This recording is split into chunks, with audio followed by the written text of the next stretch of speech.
कहीं पांडवों ने युद्ध की चेतावनी तो नहीं दी? आक्रमण की चेतावनी नहीं, विवाह का निमंत्रण आया है। विवाह? किसका विवाह? विराट कुमारी उत्तरा का। किसके साथ? उससे जिसमें साहस के साथ बुद्धि भी।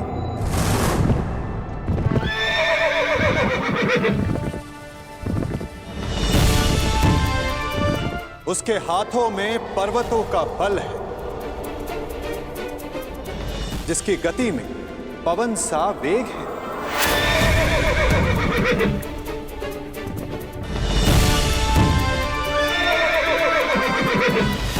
जिसके विषय में तुलना ही नहीं की जा सकती कि उसके बाणों की धार अधिक तीक्ष्ण है या उसका मस्तिष्क।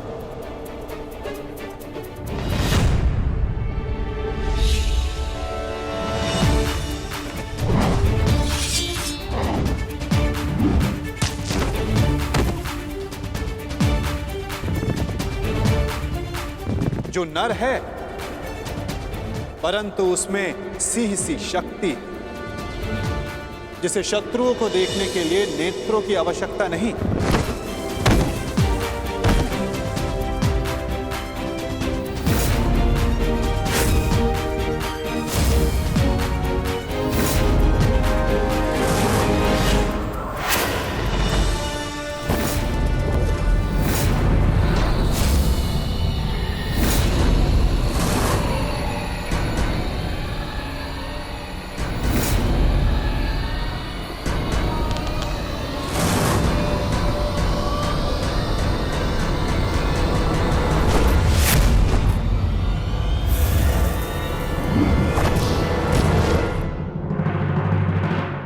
जिसकी शक्ति शेष नाग के समान है।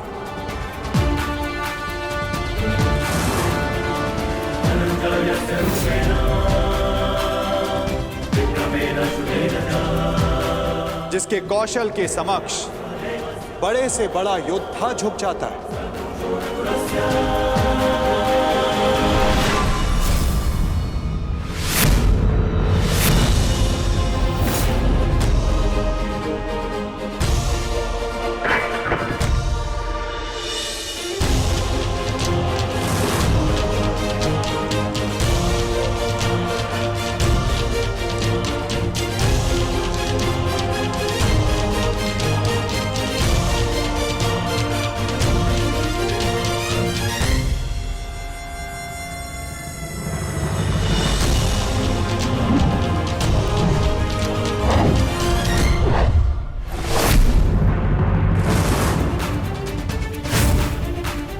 मित्रों का मित्र और शत्रुओं का शत्रु है, जो अपनों के मान के लिए अपने प्राणों को न्यौछावर कर दे, परंतु उसमें तनिक भी अभिमान नहीं।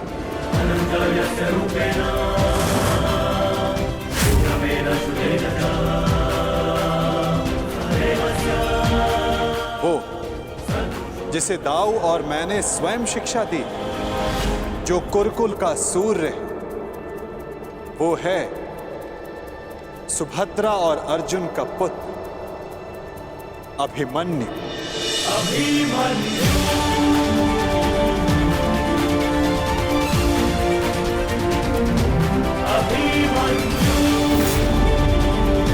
वो जितना शक्तिशाली है उतना ही विनम्र है।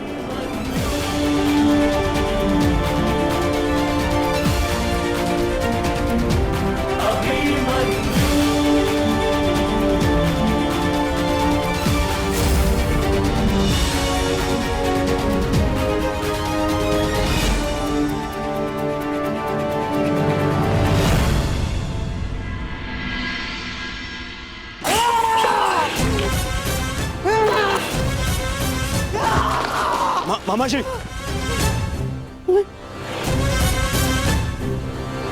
तुम्हें क्या लगता है ये निमंत्रण मैंने बड़े आनंद से स्वीकार किया है? ये लगता है तुम्हें? मेरे मन से पूछो, मेरी आंखों में देखो दुर्योधन, तुम्हें उत्तर मिल जाएगा। कितना बड़ा अपमान है ये निमंत्रण मेरे लिए, ये निमंत्रण। परंतु यदि इतना बड़ा अपमान था मामाश्री, तो निमंत्रण स्वीकार क्यों किया मामाश्री? क्योंकि एक अपमान का उत्तर देने के लिए अपमान को स्वीकारना पड़ता है दुर्योधन। ये विवाह, ये संबंध, ये निमंत्रण मेरे लिए उस कृष्ण का प्रहार है दुर्योधन। प्रहार, बड़ा दुखदायी प्रहार है, और उस प्रहार का उत्तर देने मुझे जाना होगा दुर्योधन। और मैं जाऊंगा। तुम खड़े क्यों हो? तुम बैठो, मैं जाऊंगा। मैं जाऊंगा। मैं कुछ समझ नहीं पा रहा हूं मामाश्री। उस छलिए ने मुझे हरा दिया दुर्योधन। मैं हार गया। हमने दिग्विजय करके उन्हें मित्र विहीन कर दिया। द्वारका में महाबली बलराम के साथ संधि करके हमने उन्हें आशा विहीन कर दिया। परंतु उस छलिए ने एक ही क्षण में पांडवों को वो सब कुछ दे दिया जो हमने उनसे छीना था दुर्योधन। इस विवाह से उस वासुदेव ने उन पांडवों को राज्य, मित्र, आशा सब कुछ दे दिया, सब कुछ दे दिया दुर्योधन।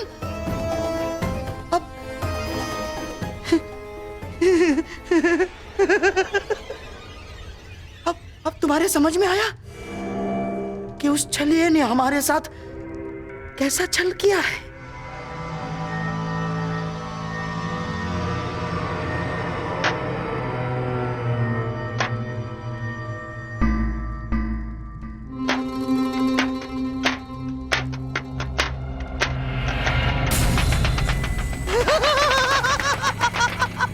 साम ताम दंड भेद युक्ति कपट छल कुचक्र षड्यंत्र, कुछ भी प्रयोग करके मैंने इस विवाह को अपशकुन न बनाया तो मेरा भी नाम शकुन ही नहीं।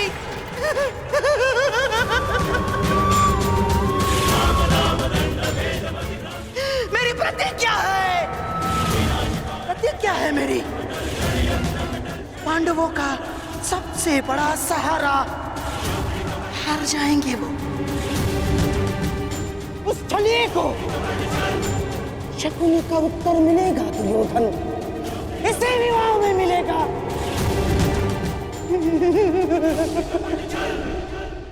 13 वर्षों के वनवास ने न केवल तुम्हारे संयम और पराक्रम को धार दी है युधिष्ठिर, 13 वर्षों की इस अवधि में कठिन परिश्रम और परीक्षण के पश्चात तुम्हारी अगली पीढ़ी भी युद्ध कौशल में कुशल हो गई। अब तुम सबका वनवास पूर्ण हुआ। अब समय आ गया है अपने वनवास रूप तपस्या का फल पाने का, और वो फल है तुम सबके पुत्र।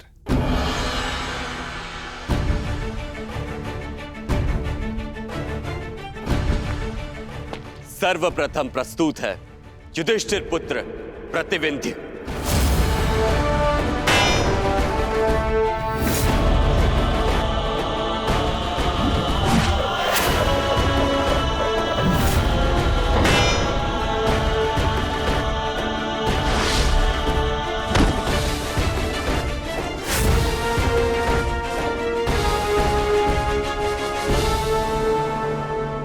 अब प्रस्तुत है भीमपुत्र सुत्सोम।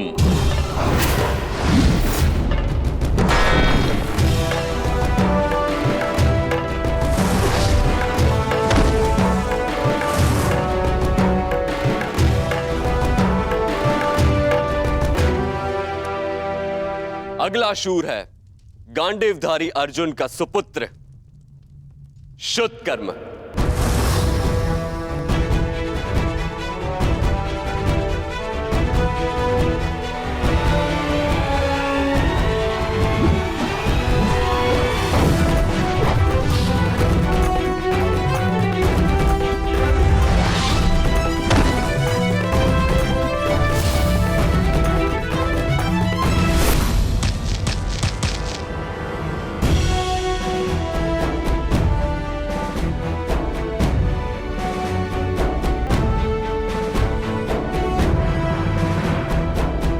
अंत में नकुल पुत्र शतनिक और सहदेव पुत्र शुद्धसेन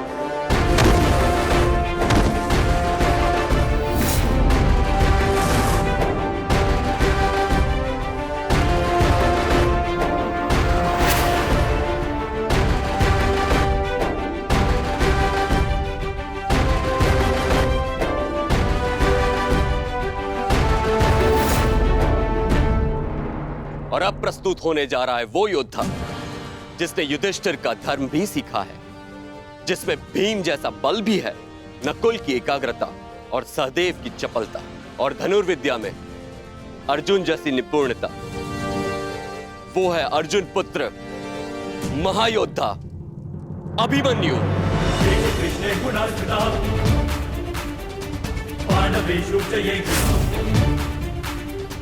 अभिमन्यु गुणसंचया अभिमन्यु